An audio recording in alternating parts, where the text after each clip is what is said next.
Welcome to Chithi Amma's channel. Today I am going to make some rasam, which is also an immune boosting soup.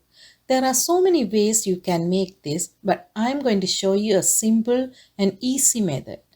It is raining outside and good time to drink this rasam now. To make this, let's see what we need and the steps while listening to the rain sound.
If you like this video, please give a thumbs up.